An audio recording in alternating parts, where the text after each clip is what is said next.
54e numéro de Lundi Politique sur France Bleu 107.1 avec notre partenaire Métro News. Nous recevons Jean-Marie Cavada, bienvenue à la maison, député européen, vice-président de l'UDI. Vous répondez aux questions de Quentin Vinet, France Bleu 107.1 et Pierre Chausse de Métro News.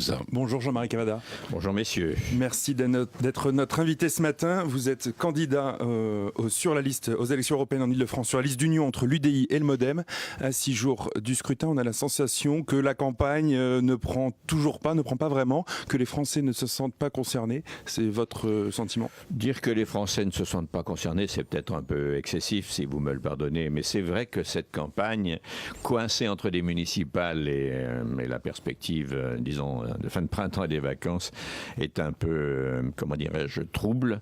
Et d'ailleurs, de ce point de vue-là, si l'on avait vraiment une vocation européenne, si les gouvernants avaient eu l'idée que c'est un scrutin très important, je pense qu'il aurait été adroit et légitime de déplacer les municipales, soit en les avançant vers le mois de janvier, soit en les reculant en septembre, de façon à ce que les scrutins ne se télescopent pas dans un pays qui est déjà pas très européen, qui est assez sceptique. Je ne parle même pas des Antilles d'ailleurs, mais il aurait fallu dégager un espace, ce qui aurait encouragé les médias, certains médias, pas tous. Et c'est ici une maison où il n'y a pas de critique à émettre sur ce sujet. Mais certains médias, notamment télévisés, se sont exonérés et ont fait un peu n'importe quoi. D'ailleurs, vous observez que la critique monte actuellement. Est-ce que quand même, parce qu'on le constate, 8 Français, 8 sondés sur 10 dans un sondage qui est tombé récemment, un sondage de l'Internaute, 8 sondés sur 10 disent qu'ils ne connaissent pas leur candidat aux européennes. Je ne sais pas trop si c'est réel, mais ça doit être dans le parfum du temps, en effet, et c'est pas extravagant. Pour connaître, à part des gens comme moi qui avaient une relation avec le public depuis très longtemps, pas du fait de la politique, mais du fait du journalisme, en réalité, pour être connu, il faut avoir un accès aux médias, et l'accès est assez limité, parce que le temps d'abord est limité, les médias sont occupés des municipales, ce qui était normal, puis ensuite sont entrés tout doucement dans les européennes, sans qu'on sache... Mais vous savez, on vit dans un pays où la presse écrite parle plus de l'Europe que la radio, et la radio en parle plus que la télé. Encore une fois, à l'exception de Radio France, parce que c'est en Europe un groupe radiophonique qui est à la hauteur des Allemands, par exemple, ce qui n'est pas le cas de la télé. Si vous étiez allemand, vous auriez beaucoup plus d'Europe à la télé qu'en France, par exemple. Vous voyez, c'est une question de mentalité aussi. En même temps, il y a 31 listes quand même. Ça donne un flou, tout ça. Oui, non seulement ça donne un flou, mais c'est lunaire, vous avez raison. D'ailleurs, vous savez qui va être le grand vainqueur des affichages, les panneaux où il n'y aura rien. Parce que pour avoir... c'est tout gris aujourd'hui. Hein. Oui, mais pour avoir un affichage, il faut avoir un peu d'argent. Il faut donc être un parti politique, en gros, ou bien s'endetter. Les règles sont extrêmement strictes. Et il y a un certain nombre de listes qui d'ailleurs sont un peu fantaisistes pour beaucoup d'entre elles. Une façon de faire de la com ou de se montrer, ce qui n'a rien à voir réellement avec le débat démocratique. Et ça, c'est pas bien. Les gouvernants doivent maintenant réfléchir à cette affaire. On ne peut pas faire un scrutin avec 31 listes. Pourquoi pas 152? Est-ce que le problème, ce n'est pas aussi le mode de scrutin? Jean-Pierre Chevènement l'a critiqué. Il a justifié son appel à l'abstention avec la fin de ce scrutin, d'un scrutin national en 2004 et maintenant des interrégions qui ne correspondent à pas grand-chose. Est-ce que c'est pas là aussi une des clés peut-être? Les gens ne comprennent pas pourquoi on va voter pour quelqu'un qui se présente en Ile-de-France pour une élection européenne. Oui, c'est le mode de scrutin qui est un mode français. Hein. Tous les pays n'ont pas le même mode de scrutin. Tout le monde vote cette semaine, ça commence demain d'ailleurs. Ensuite, ce sera jeudi et vendredi, d'autres samedi, et la plupart ce sera d'ailleurs dans le week-end.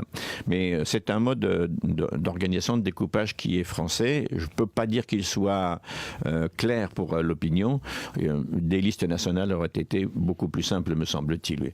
Quant à l'abstention prônée par M. Chevènement, qui est un homme qui a de l'esprit, qui n'est pas n'importe qui, ça me frappe de voir comment il refuse d'entrer dans l'après de son époque. C'est-à-dire la modernité ne peut pas se résumer à des politiques qui sont entre le territoire de Belfort, d'où il est, et le Finistère, et puis entre Lille et Collioure. Le monde est trop grand pour ça, et je suis très frappé que cet homme, encore une fois, dont la qualité d'esprit est tout à fait remarquable, je le connais d'ailleurs, se soit cantonné depuis des années à cette sorte d'anti-européanisme, alors qu'il était d'ailleurs, Jean-Pierre Chevènement, dans un gouvernement qui lui était plutôt pro-européen. Avec cette abstention en toile de fond, quel est l'objectif de votre parti ? Écoutez, si je dis le fond des choses, notre objectif, c'est d'abord d'amplifier le débat européen à l'occasion de ces élections d'une part, et puis aussi tout au long des 5 années du mandat. Moi, par exemple, j'ai une doctrine, un comportement, pardon. Je fais au moins 2 débats par semaine. L'un, c'est chez les aînés, hein, des gens qui nous invitent dans des réunions, des grandes. Et l'autre, c'est chez les scolaires, parce que je pense que c'est là qu'est la racine de la modification. Scolaire, pour moi, ça commence à partir de la 3e, plutôt seconde, terminale et les grandes écoles ou bien les bacs pro. D'un point de vue chiffré, 8%, comme disent les derniers sondages. Je me refuse à faire le moindre pronostic. Il y a encore une semaine, j'en sais rien, et nous verrons bien, et vous aussi. Vous pensez pouvoir être à la lutte avec le PS, l'UMP, le Front National, qui sont les 3 partis pour le moment en tête? Écoutez, j'en sais rien. Normalement, les sondages, comme vous le dites si bien, sont plus faibles. Mais vous savez, si on avait fait dans la dernière partie des années 30 un sondage sur les perspectives de la guerre, je ne suis pas sûr qu'on aurait excédé 5%, personne n'y aurait cru. Et pourtant, elle est arrivée 3 ou 4 ans plus tard. Par conséquent, j'aime pas cette façon de calquer notre action sur le sondage. J'aime pas ça du tout, parce que c'est certainement des éléments de pourrissement de la politique. Hein, le matin, le sondage, et le soir, le 20h, le tout en 2 minutes 30, on ne comprend rien et tout est égal à tout, donc je ne veux pas de ça. Hier, votre liste d'union a tenu un grand meeting, au cours duquel a été diffusé un message de Jean-Louis Borloo qui a exhorté ses électeurs à ne pas choisir des gens qui n'aiment pas l'Europe. Qu'est-ce que ça veut dire? J'aime beaucoup cette fonction. D'ailleurs, j'ai entendu que ce matin, dans plusieurs radios, cette idée, parce que pour aimer une radio, il faut en écouter plusieurs. Hein, vous savez bien comment c'est. C'est comme un amour, hein, il faut faire des choix comparatifs. Il faut avoir plusieurs femmes? Non, il faut savoir ce que c'est que les autres. Et j'ai entendu que ce matin, le débat que je trouve très légitime sur cette question. Pourquoi se faire élire au Parlement européen quand on prône la destruction des institutions européennes? Je n'ai jamais compris ça. J'avais lancé ce débat, c'est vous dire s'il faut, c'est pas comme les choux-fleurs, hein, il faut beaucoup de temps pour qu'une idée mûrisse dans ce pays. J'avais lancé ça lors de ma première campagne électorale en face de Madame Le Pen en 2004. Je lui ai dit, mais qu'est-ce que vous allez faire au Parlement européen puisque vous voulez détruire les institutions? Vous êtes quelqu'un qui prônait la morale? Oui, dit-elle. Vous êtes quelqu'un qui est contre l'Europe? Oui, dit-elle. Bon, pourquoi vous y allez? Si c'est pour démolir l'Europe, vous le feriez aussi bien dehors, à moins que ce ne soit pour être salarié. Ce qui est mon sentiment personnel, et je le maintiens. Jean-Marie Cavada, député européen, vice-président de l'UDI, est l'invité ce matin de France Bleu 107.1. La suite de lundi politique sur France Bleu 107.1 avec Jean-Marie Cavada, député européen, vice-président de l'UDI. Vous répondez toujours aux questions de Pierre Chausse, Métro News, et Quentin Vinet, France Bleu 107.1. Jean-Marie Cavada, on continue avec l'actualité. L'actualité ce matin, c'est Jérôme Kerviel. Il est à la une de tous les journaux. On a parlé de lui tout le week-end. Est-ce qu'il doit intervenir, le président François Hollande? D'abord, vous m'amusez beaucoup, vous, mes anciens camarades de travail. Parce que quand même, franchement, ça ressemble un peu au Paris-Roubaix que vous avez fait ce week-end. Vous me pardonnerez d'avoir un jugement rigolard à défaut d'être critique, qu'il pourrait être d'ailleurs, parce que s'il y avait eu d'autres actualités, vous n'en auriez pas tartiné autant. Et franchement, écoutez, la justice a dit ce qu'elle avait à dire. Et lui, il fait une marche qui d'ailleurs était plutôt un signe de retour sur lui-même.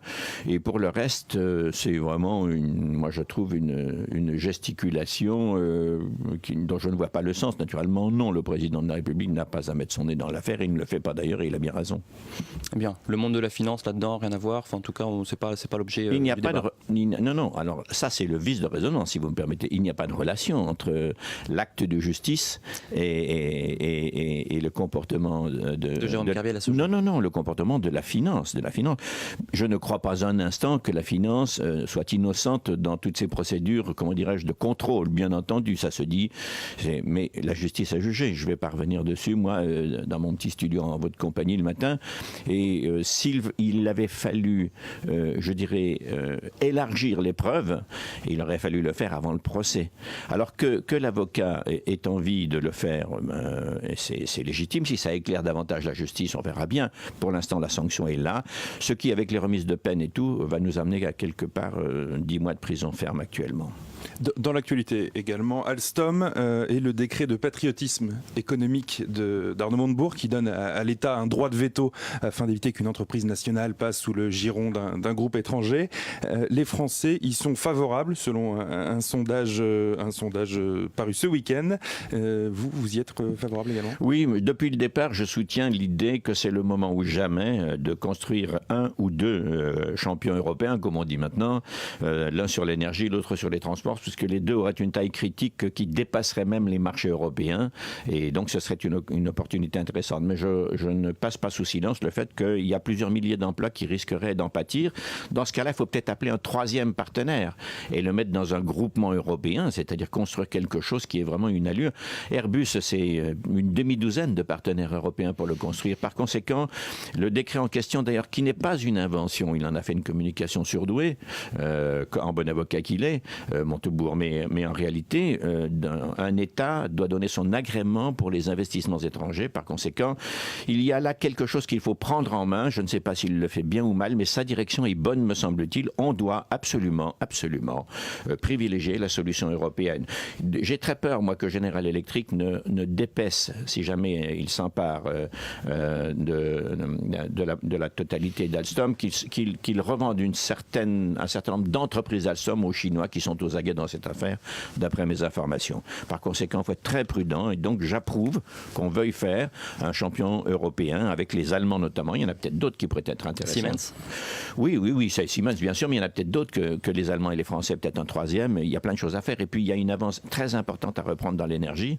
Il faut maintenant investir pour aller très loin dans les industries de l'énergie qui sont une des données d'avenir du redéveloppement de l'industrie française d'une part et de l'industrie européenne d'autre part, les deux ayant pris beaucoup de retard. Est-ce que vous croyez au patriotisme européen, dont on a tant parlé, mais dont on a vu assez peu d'exemples? Si c'est mon avis personnel que vous demandez, à 100%. Je suis un Européen de France depuis que j'ai l'âge de 16, 17 ou 18 ans, étant donné ma généalogie, si je puis dire, Espagne, France, un peu tout ça, on ne sait pas trop, la guerre. Mais oui, bien sûr, le patriotisme européen est aujourd'hui probablement le sentiment que l'on devrait avoir pour essayer de redévelopper les pays membres, donc la France qui est en difficulté, comme vous savez, et aussi pour compter dans la mondialisation. Si on ne compte pas dans la mondialisation, nous serons dépecés. Si on se redresse, nous redresserons l'Europe, et si l'Europe se redresse, et si elle finit sa construction, elle redressera la France. C'est gigogne, vous savez, c'est comme deux enfants dans une famille à l'âge adolescent, séparés de 2 ou 3 ans. L'un et l'autre, ils se tirent l'un vers l'autre, par conséquent, c'est très important. Enfin, Jean-Marie Cavada, c'est un sujet qui nous concerne tous, nous qui sommes habitants de l'Île-de-France. Il y a un plan qui sera présenté ce matin en Conseil de Paris à propos de la pollution et de la qualité de l'air. Est-ce que c'est l'Europe qui impose des seuils trop bas aux Parisiens ou est-ce nous qui polluons trop? Ah non, l'Europe n'a rien à voir là-dedans. L'Europe est probablement dans le monde... Elle sanctionne quand même. Oui, bien entendu, mais justement parce qu'il faut bien avoir une conduite. L'Europe est dans le monde le continent qui est le plus avancé en matière de protection de l'environnement. Il faut savoir cette chose. Et dans l'Europe, la France est un des éléments qui a donné l'élan il y a 5-6 ans, même pas d'ailleurs 5 ans, mais qui tout d'un coup a stoppé son élan, c'est-à-dire n'a pas profité du point de vue des implantations industrielles que ça suppose, de l'énorme capacité dont se sont emparés d'ailleurs en matière de panneaux solaires les Chinois, pour ne parler que de cela. Mais j'étais en Île-de-France là, j'étais dans un endroit qui s'appelle Chaume, dans la Brie, voir comment un agriculteur qui a environ 300 ou 400 hectares fait à la fois 50% de ses revenus sur la production agricole et 50% de ses revenus sur la reconversion des déchets. C'est absolument passionnant. Et j'ai vu que dans le sud de l'Île-de-France, une entreprise de reconversion des déchets s'était alliée avec une autre entreprise en Bavière, les deux étant publiques, et elles vont prendre des parts de marché très importantes. Il y a incontestablement un avenir dans cette affaire. L'idée de Paris de supprimer le diesel à l'horizon 2020, ce serait bien vu par Bruxelles? Oh bah écoutez, c'est un plus. Alors il faut prendre les dispositions qui s'y imposent, c'est-à-dire il faut aussi avoir une politique fiscale sur les automobiles et sur le carburant, bien entendu, mais c'est vraiment très important. Nous irons vers des sources d'énergie propres, et à propos de sources d'énergie propres, je pense que la politique énergétique européenne est une des grandes questions auxquelles les Français doivent réfléchir s'ils ne veulent pas se trouver étranglés par le prix de l'énergie dans 4, 5, 6 ou 7 ans, et si nous voulons cesser d'être dépendants des sources, notamment gaz et pétrole venus de Russie, qui en ce moment posent un problème de souveraineté européenne et d'indépendance pour aider l'Ukraine.